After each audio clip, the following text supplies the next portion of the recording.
Yo, so guys, welcome back to another video. This is a reaction to Lost in the Pond, and yeah, man, I'm in a bit of a predicament, and it's no one's fault but myself. I'm going to Scotland tomorrow, and I'm gonna be there for a week, and then I'm coming back, and I'm going away for another 2 days for my girlfriend's birthday. So I'm now having to record loads of videos today, and yeah, I'm just in a bit of a rush, and it's 5 o'clock in the evening, and I've still not packed, and we're going at 7 o'clock in the morning tomorrow. So yeah, man, just pray for me. I'm recording a lot today. I'm recording a lot so I can then edit it when I'm in Scotland, and I'm gonna actually bring my laptop with me. Gonna bring my camera and my mic, so when I do go, I can record basically. But yeah, just so you know my situation, that's what's going on really. But we're with a Lost in the Pond reaction. This one is 5 deadly natural phenomena America has that Britain doesn't, and I mean, it's pretty self-explanatory when it comes to Lawrence's videos. You know, they're always just interesting to see and just learn about different things. But yeah, man, you always seem to enjoy the reactions to his videos. If you haven't for some reason checked his channel out before, links in the description for his to his channel. And yeah, I mean, show him some love. He's on the way to 300k. He's only 3k away, so yeah, let's help him get to it. If you haven't already subscribed to his channel, but let's get into this, man. Let's see what this is about. Quick shout out to my Instagram, my Twitter, links in the description for those interested. Same for my Patreon. I'm going to be trying to record some Patreon videos as well. YouTube and Patreon videos. Oh man, I've left myself with a mountain of a job to do today, but it is what it is, right? I mean, I might just stay up all night and just record and edit and just try and get as many videos as possible. But we'll see, right? We'll see. But yeah, hope you're going to enjoy. I mean, let's just jump into it. In fact, it's true for most countries that aren't called the United States of America, where 90% of all F5 tornadoes ever recorded took place. Wait, what? Is that... Have I ever sneezed in video before? The United States of America, where 90% of all F5 tornadoes ever recorded took place. Oh, well. I feel like I'm going to sneeze, but I can't. That's a crazy Hello, step. I'm Lawrence, and I'm on a quest to uncover all of the memos that Britain and America lost in the pond, and one of those memos pertains to deadly natural phenomena. Last week, a tornado ripped through Nashville, and it got me thinking about how America is very extreme when it comes to some of these natural phenomena in a way that Britain isn't. And for anybody who's looking to move to the United States, it's good to keep these things in mind. Just keep in mind they are rare, right? So it's not like a Roland Emmerich movie every day in this country, but it is pretty staggering how Mother Nature can be quite a bit more overbearing in the United States. Just a little, and if you think this video is just going to be Lawrence moaning about the snow again, you would be incorrect, because over half of the entries on this list are not even weather related. Well, actually one might be with a technicality. And so without further ado, let's take a look at 5 deadly natural phenomena that America has that Britain doesn't. Yes, earthquakes, and there is a reason that I specified magnitude 7, because Britain... Magnitude 7, but to be honest, I'm not going to lie, I've never experienced an earthquake in my life. There's tiny ones here and there, but I've never personally experienced one. I think there was one a few years back, in some parts of England, but the only thing that happened was like there was like a few chimneys, I mean like a chimney that fell off a house, and a few bins were knocked over, and just all this stuff. And that's it. I mean, yeah, that's an earthquake in the UK. And that's like the deadliest earthquake you'll get every like 20 years probably. So yeah, on the Richter scale 7 is probably, I mean it's true, but I'd say just earthquakes in general, if being real. Has never had one. In fact, the worst it's ever had was a 6.1 magnitude earthquake, and that didn't kill anybody. In Britain, that's sort of par for the course. Deaths as a result of an earthquake are incredibly rare. The only earthquake I remember living through in Britain was one that emanated from the Lincolnshire town of Market Raisin, and as I recall, the extent of the damage that day was a fallen patio set. But magnitude 7 earthquakes, or above, are not just these sort of fictional events that are reserved for films like the imaginatively titled Earthquake. These have actually happened in American history. In fact, one happened just last year in California. I remember all of these famous people on social media posting pictures and videos of their swimming pools swaying from side to side and the dogs looking confused. And it's not really surprising that this happened in California, because California is sort of the capital of America. Yeah, man, California, it's obviously got the San Andreas Fault, or it's on the San Andreas Fault. Isn't it due like a monster quake or something like that? Maybe that. I mean, I feel like they're scientifically like it is due, but maybe it's a bit like fictional how it's sort of shown, like TV or movies and stuff. But It is overdue, right? I feel like I remember learning that in geography. It's either that or it is the Yellowstone volcano, but they're two completely different things. I feel like they're both overdue. And then and with that idea, I mean, yeah, if they imagine one just happens, imagine like the earthquake happens and it sort of triggers Yellowstone, or vice versa.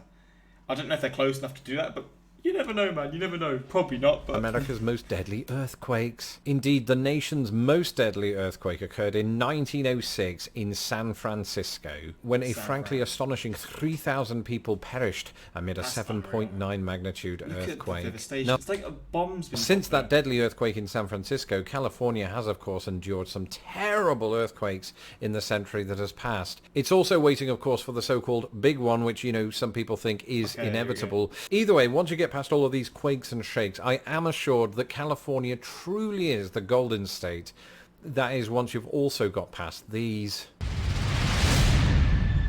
What? We saw it in Australia at the beginning of this year, as the bushfires that engulfed that country. We see them, of course, every single year in the United States. Specifically, from a news standpoint, you tend to see them in California. But I've seen at least smoke from wildfires in Utah and Idaho, so it's not just a California issue. Oh, mad. So, significant fires by fire weather zone. So the red sort of squares or areas are the where the most of the fires are, or the most damaging ones. And you actually look at this. I mean, it's California. There's obviously a lot here, but it's the sort of the states around it.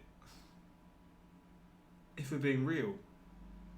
The states like all around it. Issue. That just happens to be where some of the deadlier wildfires occur in the US, but not the deadliest of all time. That very unwanted record goes not to California or Utah or Idaho, but to Wisconsin. That's right, the Peshtigo fire of 1871 killed upward of 1,500 people, and there's a weird reason that you might not have heard of it. It may have burned through 1.2 million acres and been the deadliest wildfire in US history, but due to a stunning coincidence, it was largely buried in the newspapers of the day, where it was overshadowed by another fire that broke out that day, a fire that history will remember as the Great Chicago Fire. And the Great Chicago Fire also overshadowed the Great Michigan Fire. It's like how John F. Kennedy's death overshadowed that of C.S. Lewis and Aldous Huxley. What are the chances? Well, for decades, some theorized that all of the fires were caused by the very same thing, that being debris falling to Earth from a missing comet. But in recent times, scientists have ruined that theory by pointing out that actually, to the touch, comet debris is actually cold and would probably extinguish the fire. So it... So that's a pretty stupid theory to me. It was aliens. Meanwhile, people very rarely die in wildfires in Britain, if at all, though wildfires do indeed exist there. The same cannot be said of our next entry. Wait, so we have wildfires here? I've never ever heard of this in my life. Fires UK.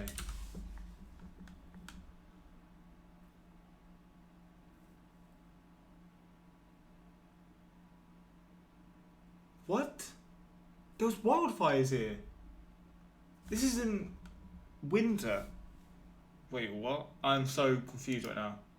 There are thousands of wildfires in the UK each year, which largely affect, I don't know what that means, arable? I don't know what that is. Grassland, mountain and heath habitats rather than forests, but most are small, covering less than a few acres or even just a few square meters.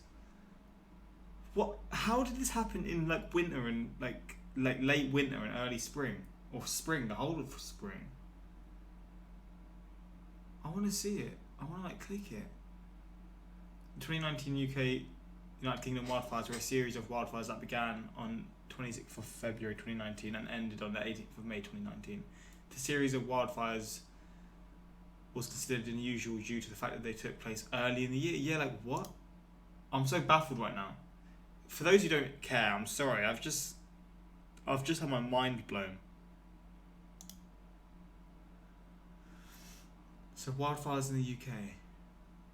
Burnt areas 16, so it sort of went lower and then went back up. Jeez. I am baffled right now. What the hell?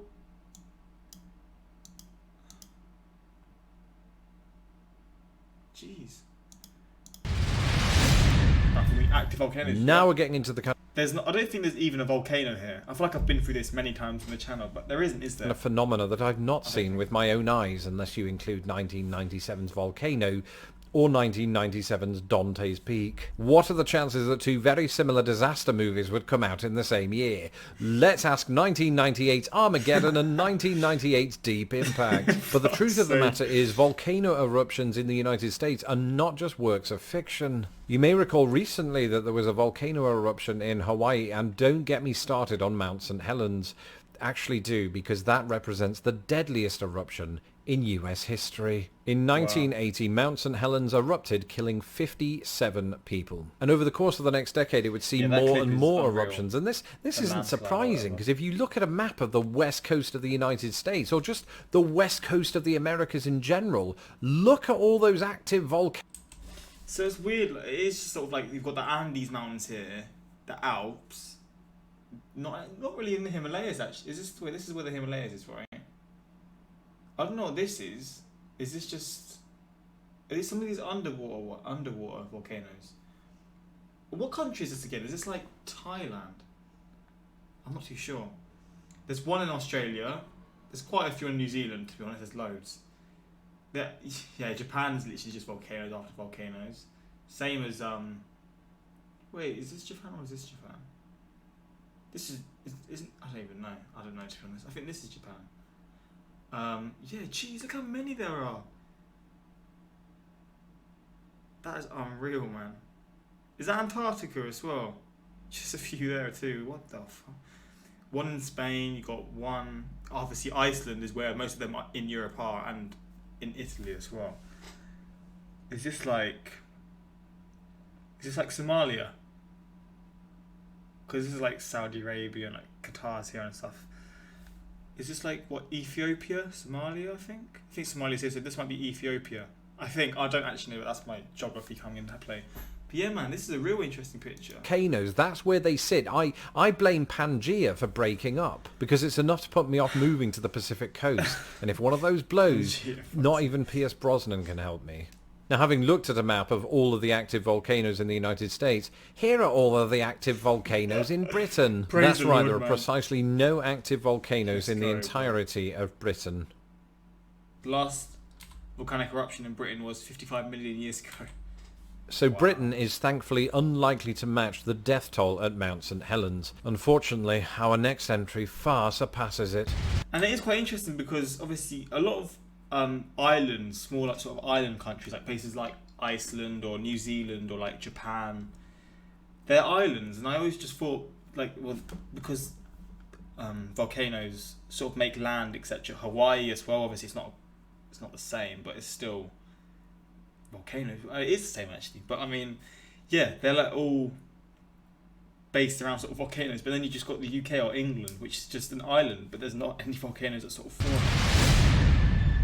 So to use language that you're more likely to hear in this, my adoptive country, Category 5 hurricanes are like totally the worst. Literally true, the deadliest natural disaster in American history was the Great Storm of 1900. Striking Galveston, Texas, it is believed to have killed between 6,000 and 12,000 Americans. But this was a Category 4 storm. The deadliest Category 5 storm was the Okeechobee Storm of 1928, which killed 2,500 Americans and 1,600 others elsewhere. In recent times, you probably remember Hurricane Katrina, which was also a Category 5 storm, and of course led to thousands of fatalities in New Orleans and some of the surrounding areas and states as well. And if you're watching this from Britain, you might be thinking, what? We don't have hurricanes in Britain, and deadly ones at that. Well, the truth is people have died as a result of hurricanes in Britain, just not Category 5 hurricanes. And that's because in Britain there has never been a Category 5 hurricane on record. Wow. And that includes the most famous storm in living memory, that would be the Great Storm of 1987, which nonetheless did kill 18 people and 15 million trees.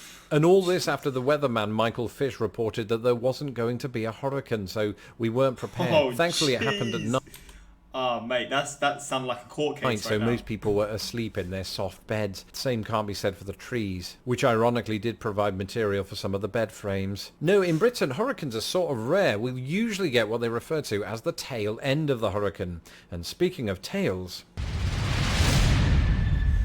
Thankfully, unless you include 1996's Twister, I've never seen a tornado with my own eyes, but if I did, I'd absolutely myself. At this point in my life, perhaps it's just luck that I haven't seen one, because to say that we don't have them in Britain would be a complete lie. Tornadoes are actually quite numerous in the British Isles, but there's a big difference between the tornadoes that we get in Britain and the tornadoes that we get in the United States of America. Firstly, the UK has not recorded a tornado-related fatality since 1931. And before the 20th century, you'd have to go back to 1558 and then 1091.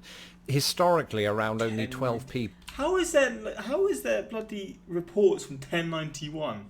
Jeez. People have been killed by tornadoes in Britain. And that's because British tornadoes just aren't very powerful. The one that ripped through London in 1091 is believed not only to be the oldest known tornado in British history, but possibly the strongest. They theorise that it might have been a Category 4 tornado, suggesting that anything above that, aka an F5 tornado, has never made landfall in Britain. And that's true. In fact, it's true for most countries that aren't called the United States of America, where 90% of all F5 tornadoes ever recorded took place. Now, 37% of those took place in either Oklahoma, Kansas, or Texas. So 37% of the EF5 tornadoes are literally in those states. You would expect that. They're in... That is brutal, man. That is ridiculous. The Great Plains. But surprisingly, the Great Plains did not play host to the deadliest tornado in US history. That would go to the tri-state area of Indiana, Illinois, and Missouri. That 1925 twister killed 58 times the UK's all-time total. If you're sitting at home and doing the maths on that, stop right now, because I'm just going to tell you the death toll was 698. It's by far the biggest, but as we are reminded by that tornado that ripped through Nashville last week, itself an incident that beats the UK's all-time record. We are reminded once again of the destructive power of American tornadoes, and my thoughts go to the people recovering from that incident. In the meantime, for anybody that's looking to move to the United States, I hope this video hasn't put you off. For the most part, you won't see any of this, unless you live in California. I'm joking, you'll be fine. I just wanted to make you aware of these things and to remind my American viewers that Mother Nature just seems to have it in for you. As for me, doing this video has reminded me that I can live with the odd blizzard and that I do miss British weather. That's it for this episode. Thank you for tuning in. Meantime, don't forget to follow me on... I mean, I do sort of know this stuff now from learning about previous videos, but it's just interesting to sort of put it into perspective. I mean, again, this video's done that. I mean, the perspective's always there, but when you have it all sort of like all these facts and things that he's saying, it just sort of makes you realise it. I am so lucky. Like I've always said this, I'm so lucky and just so happy to live in such a boring country in terms of the weather. It's just so basic. It's never too hot. I mean, it is still too hot here.